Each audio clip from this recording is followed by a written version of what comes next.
All right, welcome back to the deep dive. We're all about ideas here. The thinkers, the texts, the stuff that makes philosophy tick. And especially for you, our listeners out there, I mean, you're already deep in the philosophy, and today we're going even deeper. We're looking at how even the most foundational texts, the ones we all wrestle with, get reinterpreted over time, centuries even. Yeah, spot on. For philosophers, it's not just about knowing the history, right? It's about grasping how philosophical inquiry works, how ideas get challenged, how they evolve. It all happens through that lens of thinkers coming after. Exactly. And today's deep dive, well, it's Aristotle. Specifically, the whole history of commentary on his works. We're using the Stanford Encyclopedia of Philosophy entry on commentators on Aristotle as our roadmap. And let me tell you, it's fascinating stuff, how one giant of thought gets understood or sometimes misunderstood over such a huge stretch of time. What's really cool, especially for a philosopher like yourself, is seeing how different schools of thought, even individual thinkers, really grappled with Aristotle. We'll see those aha moments where they're clarifying, expanding, sometimes even refuting, and it reveals just how complex those writings really are. So that's our mission today, to understand this whole tradition of commentary. Why did philosophers choose this way of engaging with Aristotle? What drove their interpretations? And ultimately, how did all this commentary shape how Aristotle's philosophy was received? We're hoping to shed some light on, philosophical dialogue itself, one philosopher reflecting on the work of another down through the ages. Okay, let's get into it. Where does this tradition of, meticulously commenting on texts even come from? Well, it seems it really took off relatively late in the Hellenistic period, and it kept going strong through late antiquity. During that time, both Plato and Aristotle became major philosophical authorities, so naturally their works were studied intensely. So we're not talking about casual notes in the margins, right? This is serious, focused engagement with figures at the very top of their field. Exactly. And the crucial thing is, this commentary wasn't passive. Philosophers weren't just explaining or summarizing. They used commentary as a springboard for their own theorizing, using those established texts to develop their own perspectives. That's a huge point. It wasn't just about figuring out what Aristotle meant, but about using his framework to push their own philosophical agendas.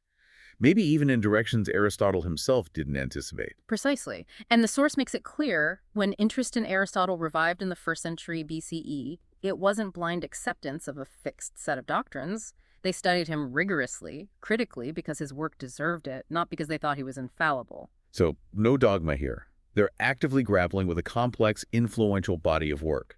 And you mentioned the categories. Our source calls it central to this revival.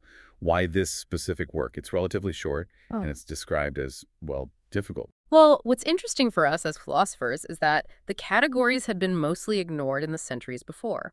Its comeback is linked to a wider effort in the 1st century BCE, basically, an editorial project. Thinkers like Apellicon of Teos, Turanian of Amisus, and of course Andronicus of Rhodes they were collecting, organizing, producing better editions of Aristotle's writings, making them more accessible. And Andronicus is often given credit for the first reliable edition of the categories. Okay, so having a more authoritative text, that makes sense as a starting point, like finally getting a critical edition of something that had been scattered and fragmented before. That's a good way to put it. But here's the thing, the revival wasn't just because of Andronicus. Interpretations of the categories were diverse from the start. It seems there were multiple independent lines of inquiry, all converging on this one text. This early branching out really shows how much multiplicity of meaning you can find in a rich philosophical work. So even with a standard text, you immediately see different interpretations popping up. Now, the source mentions some of these ancient interpreters, Andronicus, Boethus, Athenodorus, Ariston, and Eudorus, all from the 1st century BCE. What were their approaches like? It looks like Boethus of Sidon was the most likely to have actually written a formal commentary on the categories. Simplicius, a later commentator, described it as a word-by-word exegesis, so very meticulous, focused on individual words and phrases. In contrast, Andronicus apparently paraphrased the categories. Maybe he was more about the overall arguments and what he saw as Aristotle's intended meaning. These two ways of doing it, close textual analysis versus broader summary, those are enduring approaches to philosophical interpretation. Word by word versus big picture argument. We still see that in scholarship today. What about Boethus specifically? What were his concerns? Here's something relevant to the philosophical debates at the time. Boethus engaged directly with Stoic criticisms of the categories. See, The Stoics were very focused on language when it came to logic, and they saw Aristotle's categories, with its emphasis on, ontological categories, as lacking. Boethus defended Aristotle, pushing back against that purely linguistic view. He anticipated later readings that would highlight the metaphysical and logical importance of the work beyond just classifying language. This early defense shows how philosophers have always had to articulate and defend what their inquiries are even about. So from the get-go, there's debate about what the category is even for. And it wasn't just those who liked Aristotle who were chiming in. Athenodorus, for instance, wrote against Aristotle's categories. Right. This is more direct criticism. Athenodorus, he might have been a big deal in Roman politics. He wasn't writing a scholarly commentary like Boethus.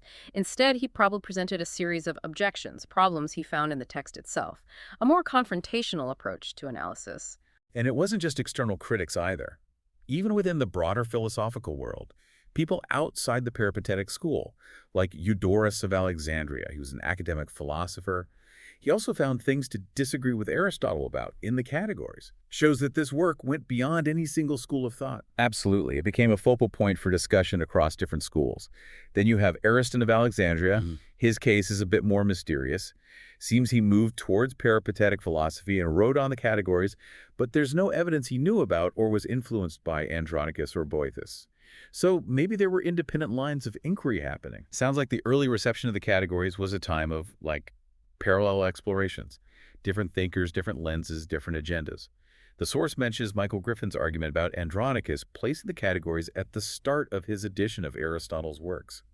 How important was that? Griffin makes a strong case that this editorial choice really boosted the prominence of the categories.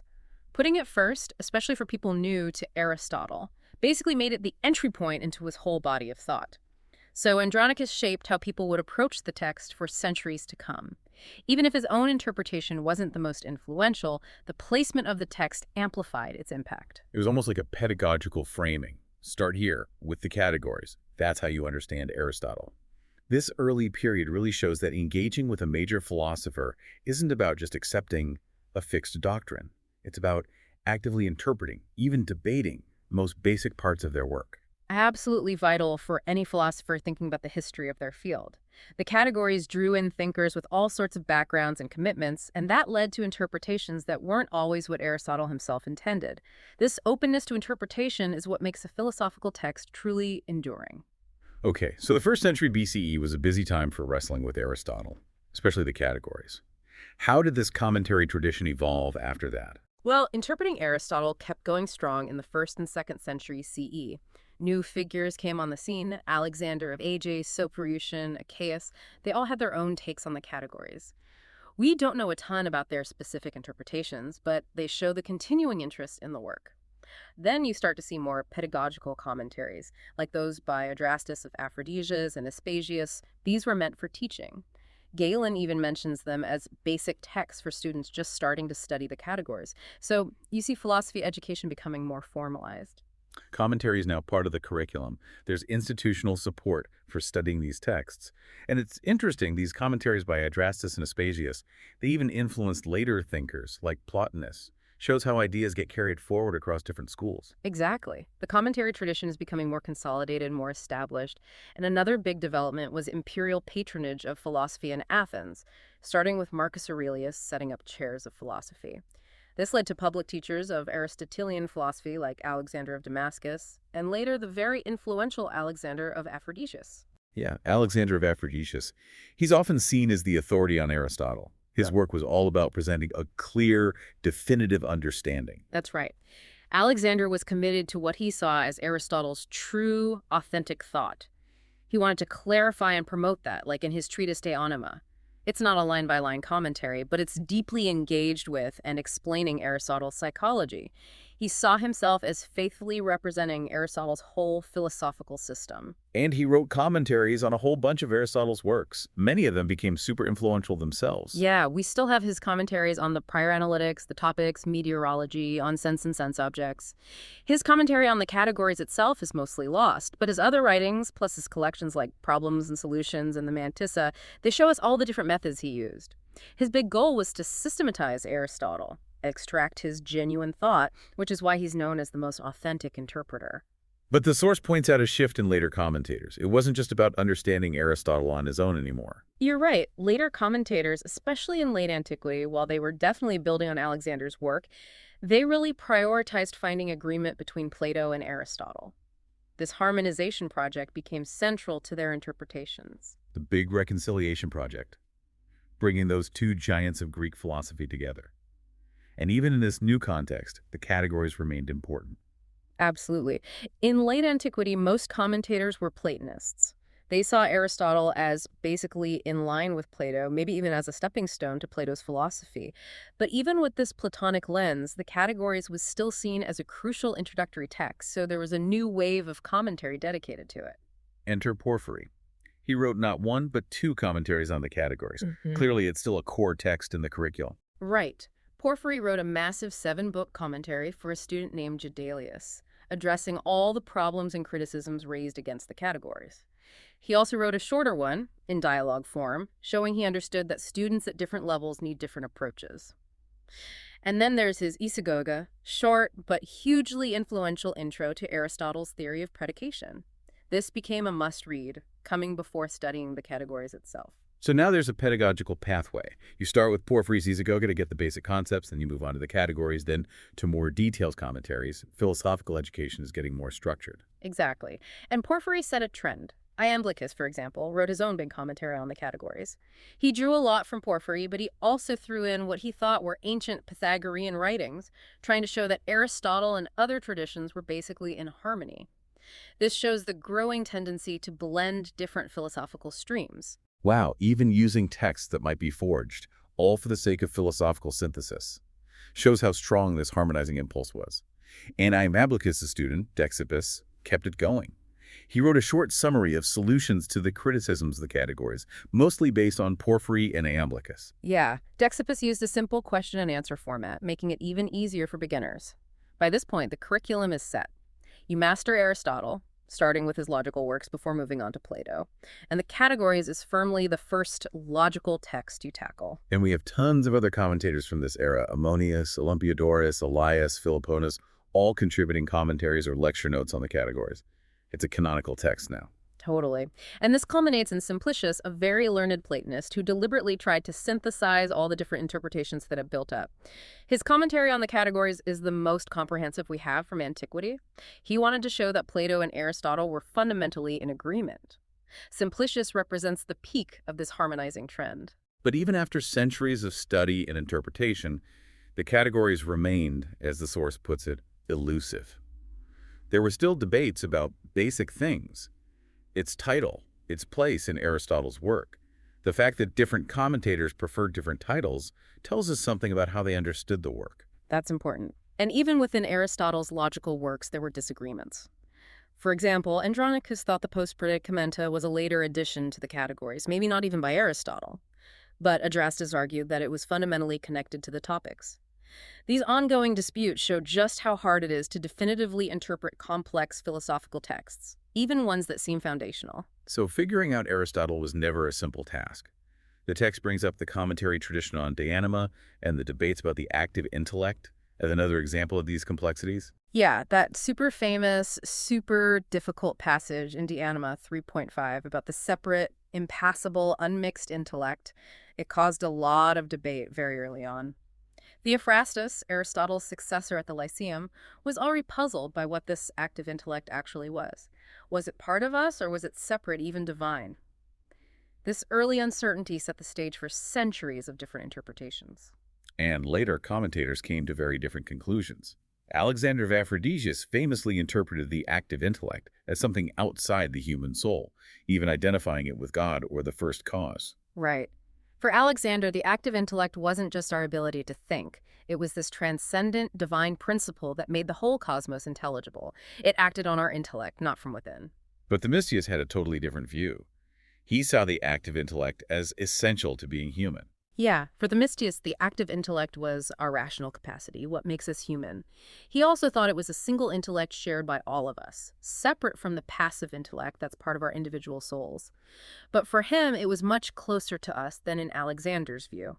This huge contrast between two influential commentators really shows how difficult it can be to interpret even seemingly precise philosophical language. So the Greek commentary tradition was this vibrant, multifaceted thing dealing with translation, interpretation, and this urge to synthesize different philosophies. What about the Latin tradition? How do they engage with Aristotle? The Latin tradition started around the 4th century CE, and they had the extra challenge of translating from Greek. Marius Victorinus translated key logical works, including the Categories and Porphyry's Isagoge.